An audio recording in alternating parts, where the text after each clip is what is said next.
Oi, gente! Oi, turma 91, tudo bom com vocês? Estamos de volta. Aqui é a Rafaela, professora de Geografia, e na aula de hoje, nós vamos começar uma série de vídeos, de validação do conteúdo trabalhado já no primeiro semestre. Ou seja, nós vamos começar vídeos, de aprofundamento de conteúdos. Na aula de hoje, nós vamos fazer o aprofundamento dos conteúdos do capítulo 1 e do capítulo 2. Vamos nessa? Deixa eu diminuir aqui. Então, vamos lá. No capítulo 1, a gente começa com as grandes mudanças, certo? A gente começa a falar sobre o avanço da tecnologia, certo? A ideia de tecnologia acompanha o homem desde a sua existência, mas nesse primeiro momento vai ser uma tecnologia rústica, vamos dizer assim, como, por exemplo, a descoberta da roda, do fogo, a utilização de pedaços de pau como instrumentos, são considerados instrumentos tecnológicos dentro da sua contemporaneidade. No decorrer da existência, o homem vai desenvolvendo equipamentos, mas que não achavam ser tecnologia. Conforme nosso conhecimento vai avançando, a gente descobre a eletricidade, a eletrônica, a automação, a tecnologia vai se desenvolvendo e o conhecimento torna-se globalizado. Ele alcança as diferentes partes do globo de maneira mais rápida e mais intensa. Tá? A globalização ela pode ser considerada fruto dessa revolução tecnológica. A informação em tempo real é essencial para o mundo atual. Em tempos de pandemia, essa informação em tempo real se mostrou mais necessária do que sempre.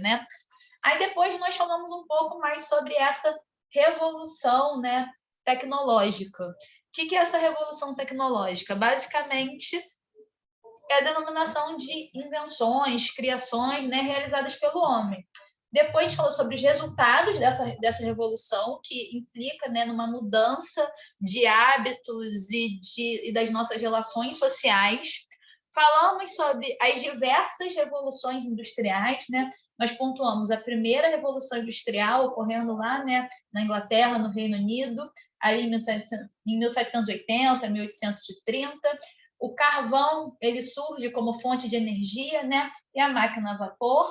Na segunda revolução industrial, a gente vai ter, ali no período entre 1870 até 1930, os Estados Unidos vai ser o principal lugar assim dessa modernização.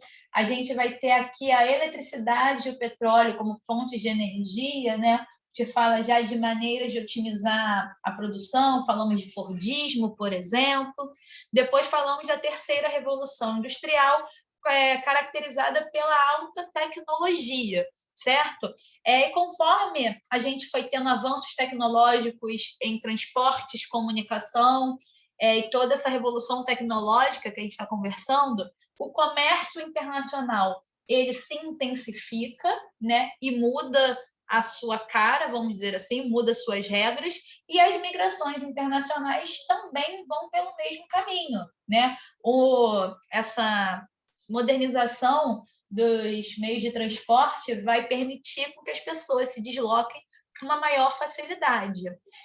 O nosso aprofundamento do capítulo 1 vai ser sobre a revolução tecnológica, O que é essa revolução tecnológica? É a denominação das invenções, criações realizadas pela sociedade que afetam de forma profunda os conhecimentos, os costumes, as práticas cotidianas das pessoas. É a integração da ciência e da tecnologia influenciando as nossas atividades, desde as mais simples e cotidianas até o nosso trabalho e por aí vai.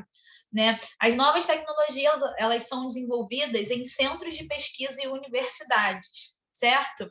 Aí aqui vocês vão lembrar dessa fotinha, que eu já coloquei ela nas nossas aulas ao vivo. O celular, ele é um grande assim exemplo dessa revolução, que a gente consegue ver o avanço que ele teve de uma maneira muito rápida. Vocês nem conheceram esses celulares que estão aí na foto, Mas voltando, como eu estava falando, essas novas tecnologias elas são desenvolvidas em centros de pesquisa e universidade, onde a gente pode destacar vários assim que são marcos internacionais, o Vale do Silício, lá nos Estados Unidos, Tsukuba, no Japão, Vale do Ruhr, na Alemanha, Toulouse, na França, enfim, são regiões conhecidas por terem, né, ali a presença de muitos centros de pesquisa. Só que o que acontece, gente?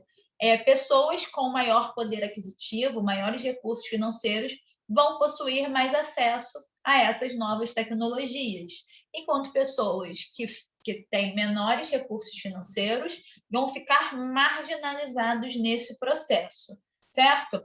Além disso, né, a gente aponta como uma consequência dessas novas tecnologias o aumento do desemprego, né?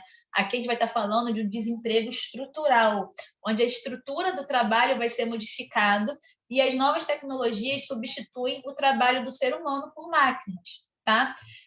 Então, algumas consequências dessa revolução tecnológica vai fazer crescer o abismo, né, entre o profissional qualificado, que consegue melhores oportunidades e, consequentemente, melhor remuneração, e o profissional não qualificado, né, que não tem essa qualificação, vai fazer crescer o percentual de trabalhadores desempregados, vai permitir, né, que uma empresa moderna produzir mais com a redução do número de empregados, e as formas da globalização, do neoliberalismo, tornam ainda mais profundas as diferenças entre países pobres e países ricos.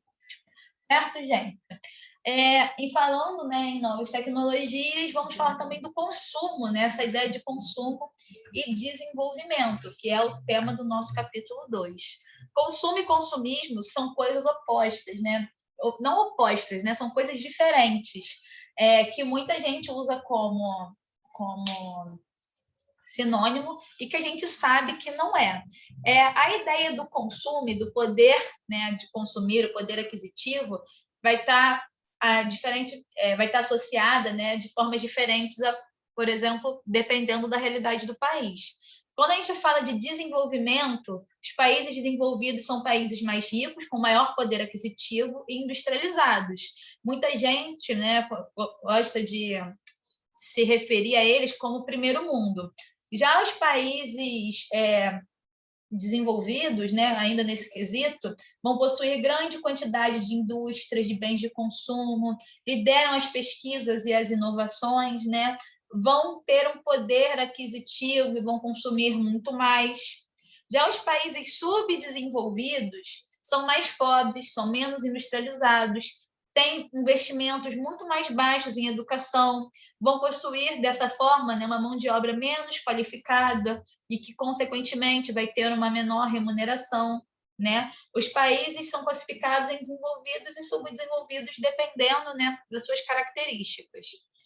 Nós falamos sobre esse termo terceiro mundo, né, que muitas pessoas utilizam para se referir a esses países subdesenvolvidos, e, por fim, nos dedicamos a entender os países subdesenvolvidos, né, que tem toda uma raiz histórica, né, para a gente entender o processo de subdesenvolvimento.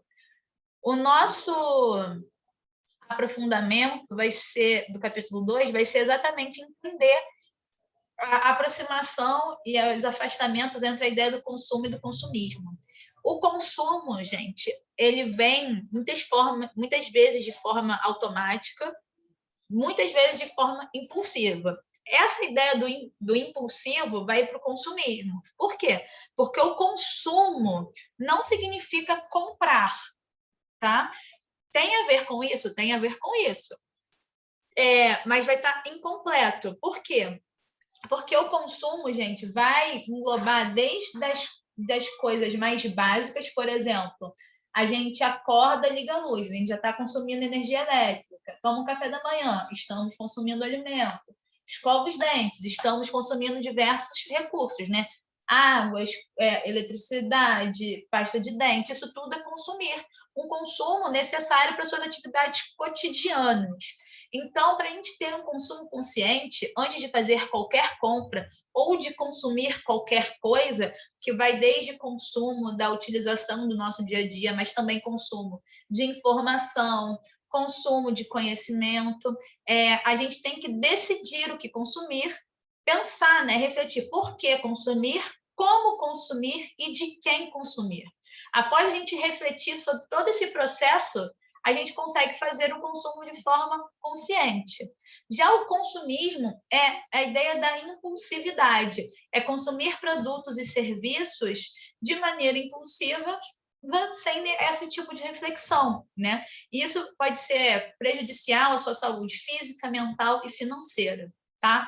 Muitas vezes, esses hábitos consumistas, eles são incentivados, né, pela publicidade, cinema, TV, rede social, né? Os influencers estão aí, né, cada vez mais fortes do que nunca no nosso cotidiano, e levam as pessoas a consumirem desnecessariamente, sendo esse fenômeno do consumismo uma característica da sociedade atual.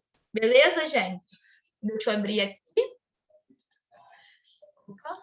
A gente vai terminar aqui o nosso aprofundamento dos capítulos 1 e 2, tá bom? Um beijo, se cuidem, até a próxima. Bons estudos. Tchau, tchau.